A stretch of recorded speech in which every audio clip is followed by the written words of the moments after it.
Welcome to Just One Q, the podcast where we explore the latest ideas in workplace diversity, equity, and inclusion in conversation with thought leaders and DEI experts. Each episode, I ask our guests just one key question highlighting their area of expertise in DEI. The goal is to leave you with the tools and insights that you need to drive change in your own life, both personally and professionally. I'm your host, Dominique. I'm a diversity, equity, and inclusion educator and advocate working for the DEI and e-learning consultancy Dialectic in lovely Guelph, Ontario. On this week's episode, I am joined by Tara Azulay. Tara is the founding partner of Clariti Group, a boutique HR consultancy that specializes in employee transitions, career coaching, leadership and organizational development, including DEI services, as well as workplace investigation and restoration. Prior to founding Clariti with her business partner, Kevin Barwin, in 2014, Tara had a long career in the staffing and recruitment industry as Vice President and Regional Director of Site Development for what is now known as Altus Recruitment, one of the largest independent recruitment firms in Canada. Tara is a certified life coach, a certified resilience coach, and most recently has become a licensed and certified menopause champion and educator with Menopause Experts Group out of the UK. Her current focus is on bringing the conversation about menopause into Canada's workplaces. She is a mom of 2 girls, an avid community builder, and enjoys living small village life outside of Ottawa, Ontario. Hi, Tara. Good morning. It's an absolute pleasure to have you on the show. Oh, it's a pleasure to be here. Thank you. Yeah, thanks so much for being here. So I'm very excited about this episode because the question that we're going to explore together today is, how should workplaces accommodate people through menopause? And, in DEI land, we hear a lot about accommodating mothers and parents, pregnant people, people who are breastfeeding or chest feeding in the workplace. But we don't hear a lot about another very natural phase in many people's lifetimes, which is menopause. So why are we talking about this right now? Why is this conversation coming to the surface? Absolutely. It's my favorite conversation these days, as anybody who knows me will attest. And I think really what it comes down to, Dominique, is that I think, we've just finally hit the tipping point. Like worldwide, women have hit the tipping point, right? We're not prepared to stay silent anymore about menopause. And so menopause is finally, having a moment, a long overdue moment, right? So, and it's not just a moment, I hope, obviously, right? I hope this obviously continues, but there's this sort of growing movement of women who are demanding to be heard and treated for symptoms that are driving us crazy, right? Yeah, yeah. Largely sort of been ignored by the medical community. And I think that the lack of research, the lack of training in the medical community, so the lack of knowledge and support in the medical community, for so long, it's just been something that women have had to endure. Like pregnancy, menopause is just another phase of life, right? Yeah, So yeah. the difference is that pregnancy doesn't happen to every woman, right? But menopause does. So women are spending a third, sometimes up to a half of their lives post-menopausal. And sorry, but I'm not spending half of my life enduring, anything for that period of time, right? So I think it's born of a lot of frustration, and women are standing up. That's great. Well, and I'm glad as a younger woman who will one day face these challenges myself, I'm very glad that this conversation is happening, and I hope that change will start to happen at the corporate level, certainly. Yeah. So it's interesting that you said that we're behind even in terms of medical treatment for menopause, let alone how it affects people in the workplace, right? You'd expect the medical model to be first, and then for the recognition to sort of trickle down into companies and various industries. So it's unfortunate for me to hear that even at the medical level, there's still sort of a degree of either pathologizing without treatment, or that people are just told to endure symptoms of menopause that are quite challenging. I know from our previous conversations as well that in UK and in Australia, this conversation is a little bit further ahead. So the movement has sort of started in other places, and it's just been slow to come to US and to Canada. Do you have any inclination as to why that might be? My personal theory is that it comes down to activism, right? Yeah. And I think our culture, our Canadian culture, is very polite. Right? We have a reluctance to rock the boat. There's just a lot less activism. And I think a couple of key women in the UK have stood up and started the ball rolling. Lorraine Kelly's one of them. So she's a really popular presenter on Britain's public broadcast TV network. And she wanted to address the issue, but she couldn't find guests who were willing to talk about it openly. Oh, wow. And so she basically turned the tables. She had a doctor on and had that doctor interview her about her own personal experience. And Britain loves its television, right? So, Yeah. So that really started, the ball rolling. There was another television presenter by the name of Davina McCall. And she, in 2020, she produced a documentary about her own menopause journey. And I think that started to really lift the taboo about talking about menopause in the UK. So much so that some of the doctors in the UK were starting to use the term the Davina effect around, to describe patients basically whose midlife, struggles actually started to make more sense to them, right? So after having watched this show, right? So I think, there's just a couple of key people, and that's all it takes. That's for anything, any movement, right? It's one person or a couple of people who come together and say, okay, enough's enough. We need to do something about this. So I think maybe a combination of those things, like the politeness and the fact that we just made, and it could have been somebody in Canada, right? Yeah. But it wasn't initially. But since that time, of course, a lot of folks have stepped up. And of course, you're seeing it all over social. You're seeing it. I mean, I can't open my Instagram or my TikTok feed without seeing somebody talking about menopause, right? Which is fantastic and a little bit dangerous too, I think. Yeah. But at least the conversation is out there, right? Well, I'm glad. Yeah, I'm glad to hear that that's the case, because I don't encounter a ton of literature or commentary about menopause. So I think it is something that is still, you might have to go looking for it, is my understanding. And I create training about workplace DEI, and it's still not a normalized part of the conversation. So I'm glad we're having this conversation today. And I want to acknowledge that there is definitely stigma and there is sexism, even within DEI, and the topics that we sometimes choose to amplify and those that we choose to subtly ignore. And I'm really glad that this conversation is coming to the fore. I would love to spend some time just to hear your description of what the challenges of working through menopause or perimenopause are like without proper accommodation. So what might that be like as an experience for somebody? Yeah, I think a lot of it has to do with, well, first of all, I think women not understanding kind of what's happening to them, or not realizing that maybe some of the things that are happening to them are related to menopause, number one, and then are impacting their performance, right? So I think, reduced work performance for starters is a biggie. Brain fog is real, right? Lack of sleep, is a huge contributor. Higher anxiety because of the lack of sleep and all of these things. It just escalates everything further in an exhausted body, right? So I think working without any support or education or accommodations can lead to more time away from work, right? Yeah. Without an understanding of why, right? More sick days, less productivity, less confidence at work, right? So if proper supports aren't in place, these things obviously can lead to problems in the workplace. And in extreme cases, women may choose to leave the workforce, right? Which totally derails their careers, their earning potential. There's so many things that, are tied into that. And I think organizationally, I mean,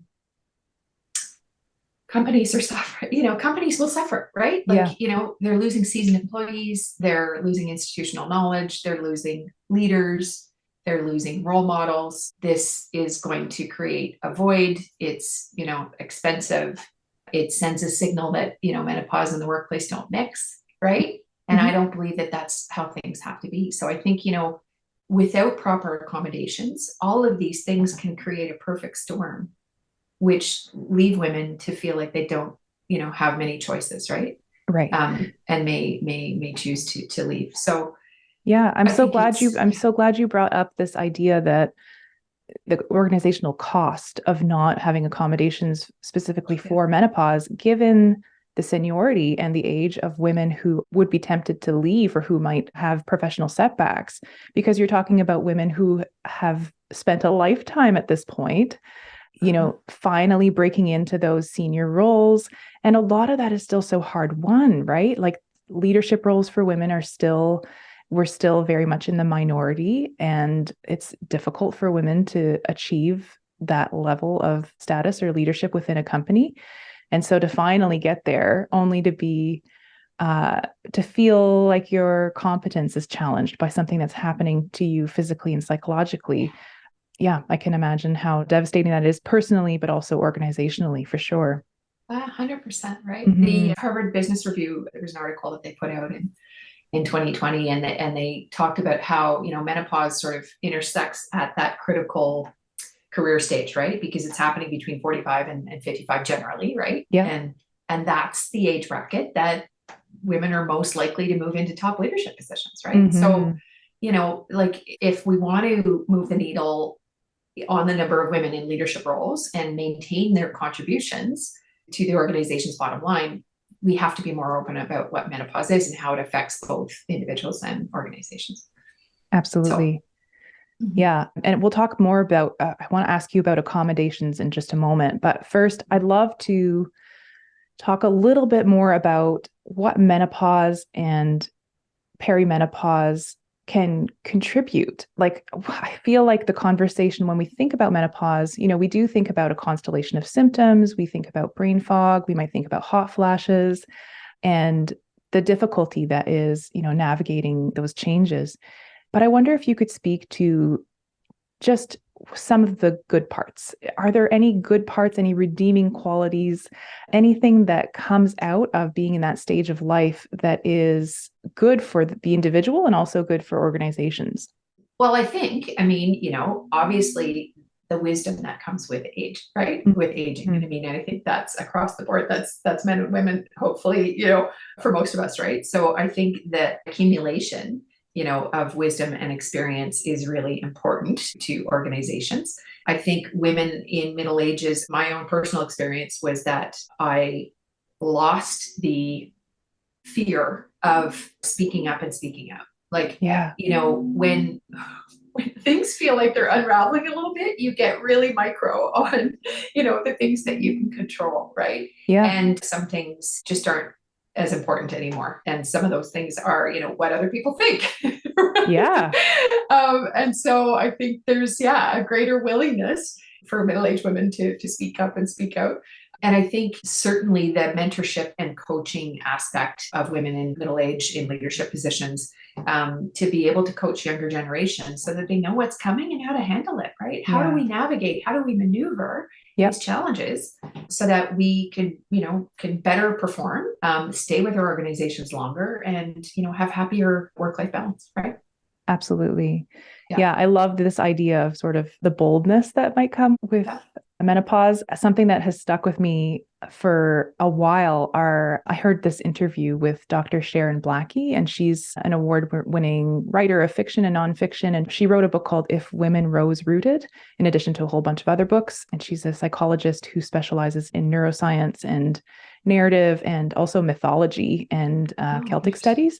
And I'm going to read a quote from something that she said in this podcast interview, and it stuck with me ever since. But she said, menopause undoes us in various ways, not just physically, but psychologically.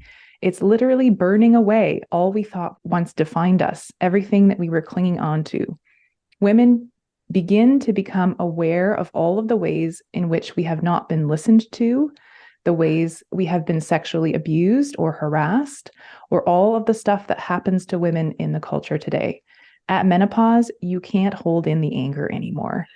And so I like those words just stuck with me. And it conjures sort of this idea of somebody who is full of sort of this righteous wrath, and channeling that can be so powerful, right? Like you've got an opportunity to speak out for what is right and to turn your attention to sort of justice and equity.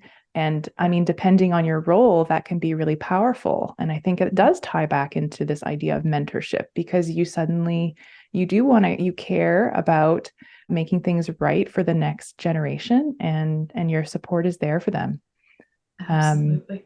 Oh, that's good. That's a beautiful, beautiful quote. And it's, and it can be if that wrath does not have, if it's not channeled and it doesn't have where to go, it can make people's lives really miserable, not just the woman, but everybody around her, right? So, so it's important. Like, it's really, really important that women have channels, for this, and have the education and understand kind of what's going on, and how to manage it. Yeah, I think it's maybe a really cool way for organizations and leaders to think about how to collaborate in terms of channeling that power and that sort of righteous anger that comes from the season of menopause, rather than enduring or being the target of it, right? Like, you want to be on the right side of this person so that you can benefit from it, rather than have some of that anger or rage directed at you for mistreatment. So from there, I'd love to just talk about, okay, what can workplaces reasonably do to help their employees who are experiencing menopause? Yeah, for sure. I mean, my big thing right now, and again, this is obviously part of our business as well, but is education, right? So access to workshops, to coaching, to menopause informed programs, right? EAP programs, obviously policies, putting policies in place. When it comes to women's work, the work that they're doing, maybe it's a change in job tasks, right? Maybe it's modifying specific duties so that the employee can continue to participate in the workplace, right? Maybe it's a transfer to a less stressful work site or less stressful position. Maybe it's allowing for remote or hybrid work, which obviously, is not unheard of these days, right? Yeah. So to lessen the stress associated with commuting to the office, right? Physical supports in the workplace, right? Climate control, easy fans, right? Increased ventilation, access to cold water, quiet areas for rest and refocus, right? Flexible work schedules, of course, that's a pretty easy thing to do. Time off for medical appointments, which may increase, during this time, right? Even things like allowing seniority to accrue during menopause related absenteeism or reduced hours, right? Making sure that it doesn't get stopped in its tracks, right? And how about this? Maybe there's just a period where there's just a higher tolerance for a subpar level of productivity. Like, maybe we just give people a break, right? And in severe cases, maybe it's, tolerating kind of otherwise excessive absenteeism, right? So maybe there's that short period in there where it's just a readjustment, right? Until the person can get things, sorted. So it's a bit of humanity, I think, is really, I mean, we do it for, we have all kinds of accommodations for other conditions. And why should this be any different, right? Yeah, absolutely. I love that call out, because we often think, oh, there's got to be a way to keep productivity, perfect and untouched. And, accommodations are there to ensure that people churn out the maximum amount of work so that, but sometimes there is just that need for a bit of humanity and rethinking, the whole arc of somebody's career, and seeing them as a person who has things to contribute, but that will have periods of slowdown or of challenge. It's interesting when I was, thinking about having this conversation with you, and I was thinking about accommodations, and you obviously can spill in quickly to the area of human rights, right? And around, the language around sort of duty to accommodate, I found quite fitting, actually. The Canadian Human Rights Commission website talks about the duty to accommodate, meaning, something that's necessary to treat someone differently in order to prevent or reduce discrimination. And in such cases, the duty to accommodate may require that alternative arrangements be made to ensure that a person or group can fully participate. And I thought, that is beautiful, right? That's just, it's so nicely sums up, this isn't a forever thing. This is a point in time where we might just need a little bit of grace, right? Absolutely. And I realized too that women need to be emboldened to ask for these things as well. I think what might be happening is, because of the stigma, or because this is not a conversation people are used to seeing or hearing out loud, women might be retreating without even advocating for these changes. And I don't have stats on this, but this is just my assumption of what's happening, certainly in some cases, is that I can't hack it. This is just not the right fit for me right now. I'm going to take a step back. Maybe I need to change employers, rather than fighting for those accommodations and recognizing that menopause fits into this category of duty to accommodate. Yeah, 100%. I do have a stat, actually. It's from the recent report that the Menopause Foundation of Canada put out. And it's estimated that 1 in 10 women will leave the workforce due to their menopausal symptoms. Like, that's one too many, right?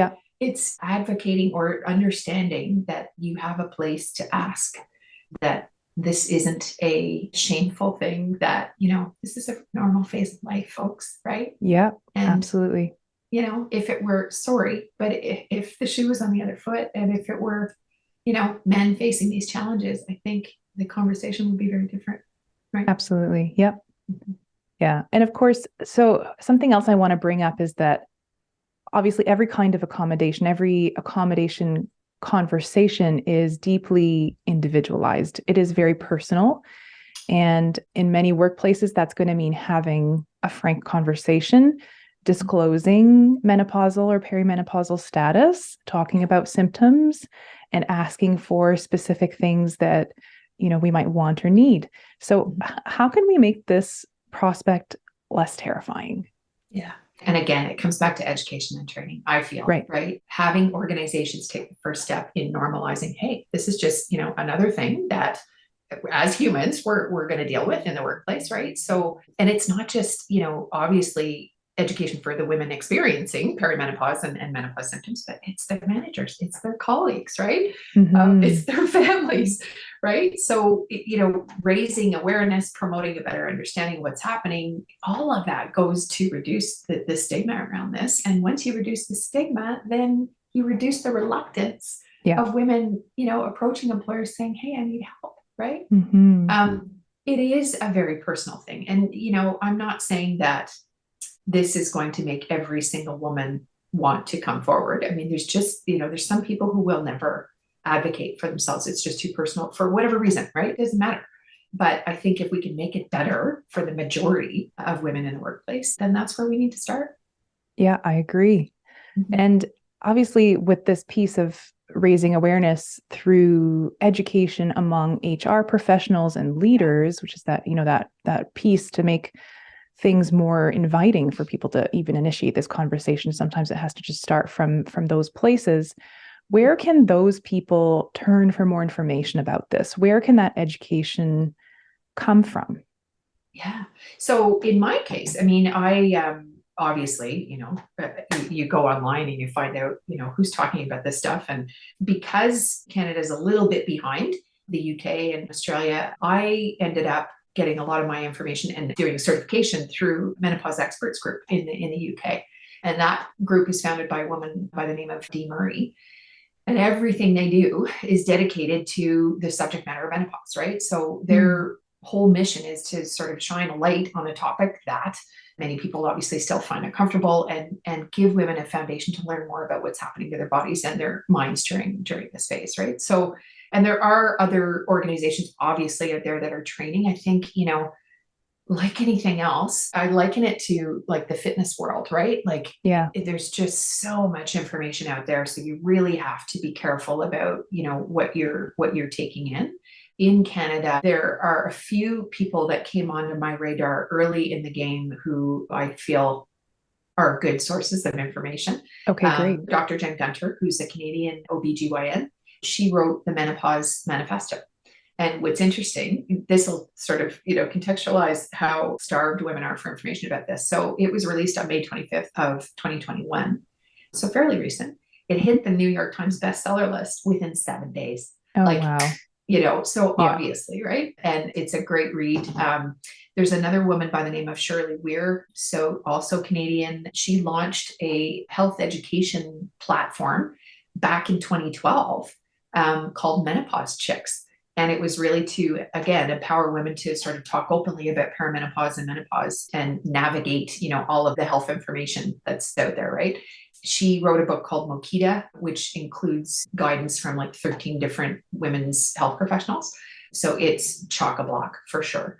And then more recently, the Menopause Foundation of Canada was formed, right? So Trish Barbado and Janet Coe founded these organizations, and they're not like, I think Trish is an accountant by trade. Like, okay. These are all women who are just like, get hit with this and go, what is going on, right? Yeah. And I need to figure this out and do something better, right? So the Menopause Foundation of Canada is a registered not-for-profit, and it advocates for support that, women need in their menopausal years from the healthcare system, from government, from business, the broader community. So they're, really working hard to sort of break the silence and the stigma and improve health equity. And again, my little area of passion, creating menopause inclusive workplaces.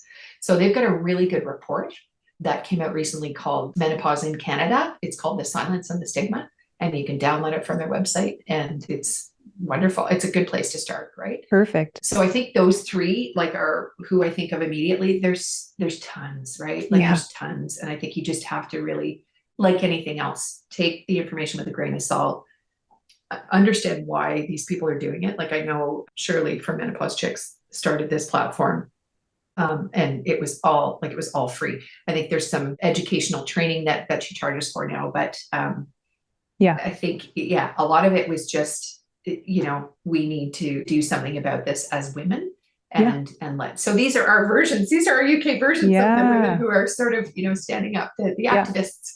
The advocates and the activists. Yeah. And I love to see it. Thank you so much for providing, for pointing us to these advocates who have sort of gotten the conversation started here. And I think you yourself are counted in that group as well. And I really want to thank you for raising this issue, for dedicating your time and energy to amplifying the topic. And it's really great and definitely overdue. So Tara Azulay, I want to thank you so much for joining us today. And I want to invite our listeners to make sure to check out Tara's work with Clariti Group on LinkedIn, on Facebook, and on Instagram. And we'll drop links to all of that in the show notes. And of course, as always, I welcome any of our listeners to reach out to me if you'd like to be a featured guest on the podcast, or if you would like to sneakily nominate someone. You can find my email in the show notes or reach out to me via LinkedIn. I'm Dominique. Thanks for listening, and see you next time on Just One Q.